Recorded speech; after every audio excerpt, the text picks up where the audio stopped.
निवृत्ति मार्ग तो निवृत्ति मार्ग, प्रवृत्ति मार्ग तो प्रवृत्ति मार्ग, प्रवृत्ति निवृत्ति, निवृत्ति में प्रवृत्ति। बहुत समझकर संभल कर चलना पड़ेगा। जो मार्ग भगवान ने बनाया उसके अनुसार। तो कह रहे न संतु जनता, तुम्हारा व्यवहार जनता से नहीं होना चाहिए। व्यवहार शून्य व्यवहार है, ध्यान रखना। दसियों हजार लोगों के दर्शन होते हैं, एक का भी परिचय नहीं है। हजारों लोगों से संभाषण है, एक भी हमारा मित्र नहीं है कि ये हमारा है, तुम लोग इसके साक्षी हो। ये हमारा बंदा है, एक भी नहीं। साफ श्री जी के हो, श्री जी से संबंध है, मैं सिर्फ एक नौकर हूं। श्री जी की बात आपको बता देता हूं, आपकी बात श्री जी को बता देता हूं। हमारे श्री जी, इसके सिवा कोई नहीं। एकांत की रति, जनता से संबंध रहित, श्री जी के संबंध से सब जीवन सो प्रीति। श्री वृंदावन में वह चिदानंद रस को प्राप्त होता है। यह है रहनी। वृंदावन इह विधि बसे, तज के सब अभिमान, तृणते नीचो आपको जाने सोई जान। ये समझ जाओ किस बात का आश्रय लिए हो। जिनको ब्रह्मांड रचने में सेकंड नहीं लगा है, वो हमारी प्रियाजू के अधीन है। हमको कुछ अपनी व्यवस्था के विषय में सोचना, मानो शरणागति के विषय में आपको अविश्वास, कलंक है ये बात। हे, बिल्कुल भरोसे पे हो जाओ, फिर सामने देखो क्या होता है। बिल्कुल भरोसे पे हो जाओ।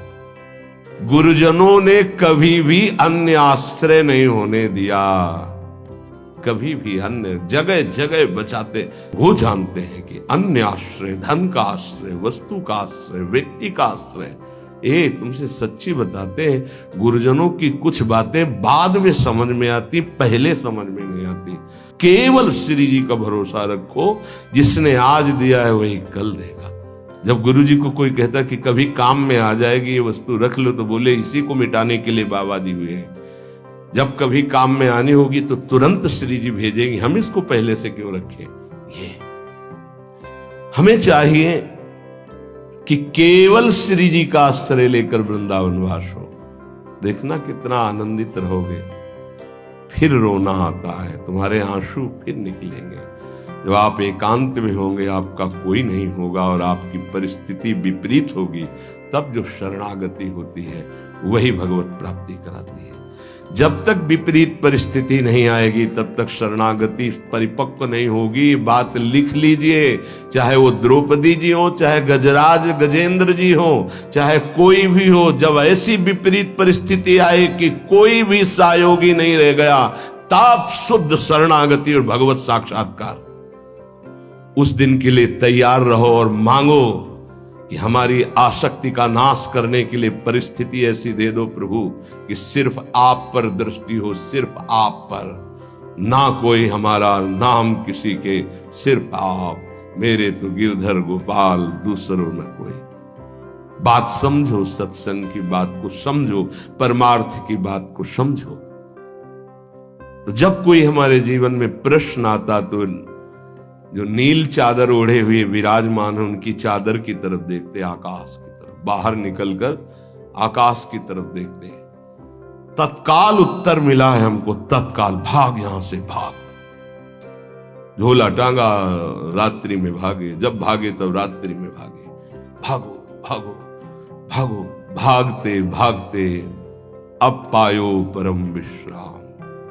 अब वृंदावन, श्री वृंदावन विश्राम, सब शोहित निष्काम मत, श्री वृंदावन विश्राम। हे, भागते रहो, संबंधों से भागते रहो, आश्रयों से भागते रहो। एक आश्रय केवल हरि गुरु का, बस एक विश्राम स्थल। जैसे आप रखो, जैसे आप रखो, हम उसी में राजी हैं। समस्त प्राणियों को वृंदावन के नमस्कार बुद्धि से देखो। देखो यहां की रहनी, वृंदावनी विधि बसे तज के सब अभिमान, तृणते नीचो आपको जाने सोई जान। तृण से नीच अपने को जो जानता है सबको नमस्कार करेगा। और सच्चाई में देखो तो ऐसा ही है, कुछ नहीं है, कोरा अहंकार केवल है। क्या है हमारे अंदर? कुछ नहीं। अगर गुरु कृपा न हो, प्रियालाल की कृपा न हो तो कुछ नहीं। हाथ उठा के कहते हैं कोई बल नहीं है। बल है तो वो है, नहीं तो वो नहीं, तो कुछ बल नहीं। क्या बल है? आप देखो, अंदर से देख लो बैठ के, तुम्हारे अंदर क्या बल है। फिसल कर गड्ढे में गिरने का तो बल है, लेकिन गड्ढे से निकलने का बल तो नहीं है। फिसलने में क्या बल? फिसल कर गिरने का तो है, लेकिन गिर के संभलने का बल ये केवल गुरु का बल है, ये केवल इष्ट का बल है। इसलिए श्री धाम वृंदावन का आश्रय और वास स्वीकार करो। सबसे छोटा अपने को समझो, समस्त प्राणियों को नमस्कार करो। क्यों? क्योंकि कहीं कोई वृंदावन में किसी का अपराध न बन जाए। नमंतु ननु जंतु कानिह नमंतु रस्तु क्वचित। कहीं ऐसा ना हो जाए यहां किसी भी जंतु का, किसी भी जीव का, किसी भी शरीरधारी का अपराध न बन जाए। अगर वृंदावन में कोई अपराध ना बनने पावे और सबको हम नमस्कार करके रहें और श्री जी का केवल भरोसा रहे, तो आप चमत्कार देख लेंगे। अध्यात्म आपके अंदर प्रकाशित हो जाएगा।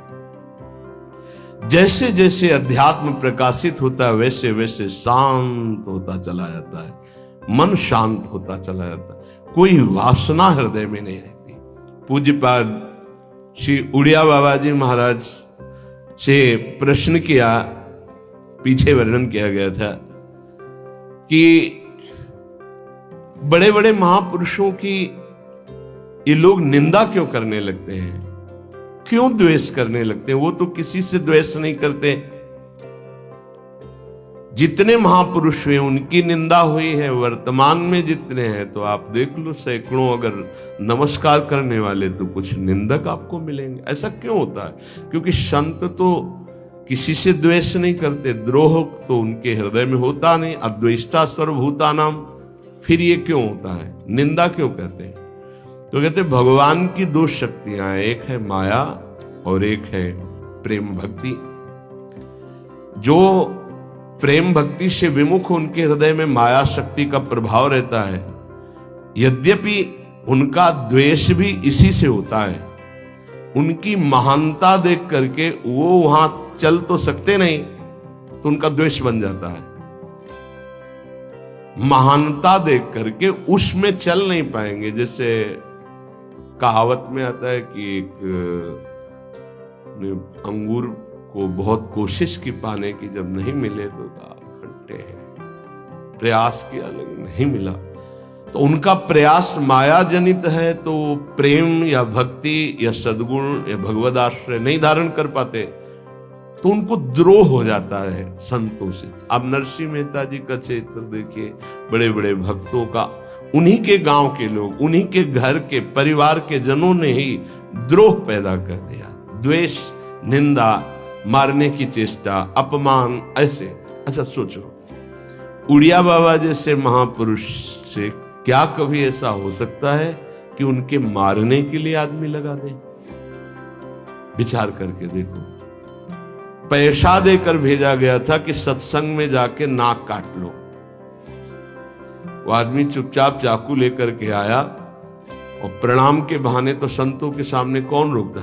तत्काल चाकू निकाली और जे भी मारा तो हाथ पकड़ते पकड़ते चावल भर नाक में चल, मतलब थोड़ा सा ऐसे खून निकलने लगा। ऐसे बाबा ने रोका, पकड़ा और गुफा में ले गए। आज भी गुफा नीचे जो बनी हुई, बैठे और गरम दूध चीनी डाल के मंगवाया, पिलाया और कहा धैर्य धारण करो, बिल्कुल डरो मत, तुम्हें कोई नहीं मारेगा। तुमने ऐसा क्यों किया? वो रो पड़ा संत कृपा देख के और कहा बाबा मुझे इतने 1000 रुपए देने की बात कही गई थी कि बाबा मैं गरीब आदमी हूँ, पैसे के लोभ से बुद्धि मारी गई। उन्होंने कहा बस तुम ऐसे नाक में चाकू मार देना। ऐसा बाबा ने कहा कोई बात नहीं। कहाँ से आए हो?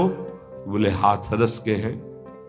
बाबा ने ये नहीं पूछा कि किसने भेजा है, चतुरता इस बात की कि सब शिष्य थे, अगर ये पता चल जाए कि किसने तो उससे द्रोह हो जाएगा ना, बस इतना पूछा था, क्यों तुमने ऐसा किया? तो बोले मुझे पैसा दे। ये नहीं पूछा किसने किया, क्योंकि उससे द्वेष हो जाएगा।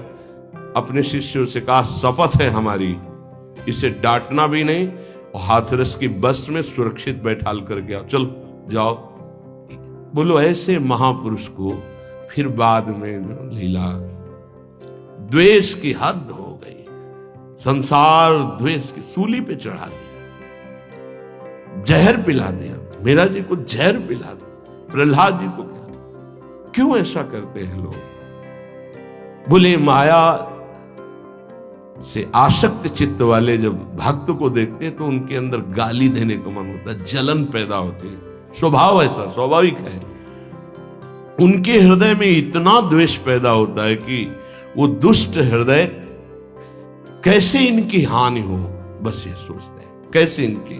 बड़ा विचित्र खेल है ये संतों के साथ। क्यों पलटू बाबा को अयोध्या में झोपड़ी में ही आग लगा दी आसपास से, ऐसा क्यों होता है?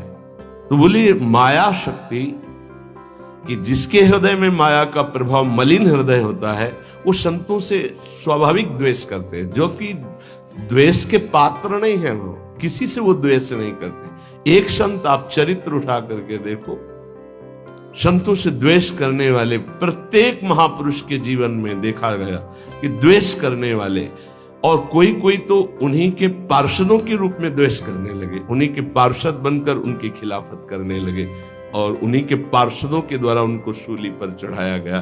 बड़ा विचित्र माया का खेल है। इसी से वो भक्तों की निंदा करते हैं और भक्तों से द्रोह करके अपना सर्वनाश कर लेते हैं। तो क्या इससे बचा जा सकता है? यदि भगवान का नाम जप करने लगे, भगवान का आश्रय ले ले, तो दृष्टि बदल जाएगी। आप देख लेना, दृष्टि बदल जाएगी। नाम जापक सहृदय होता है, वो घोर पापी पर भी प्यार करता है। लोग समझते नहीं उनके हृदय को। घोर पापी को भी वो प्यार करके भगवान से मिलाना चाहते हैं। यदि आप नाम जप करते हैं तो आप बच सकते हैं, नहीं संत द्रोह की वृत्ति अंदर पैदा हो जाएगी। ये माया है। ये जहां किसी महापुरुष का यश सुन तो वही निंदा शुरू कर देता है, क्योंकि माया उसका पतन कराती है और भक्ति उत्थान कराती है।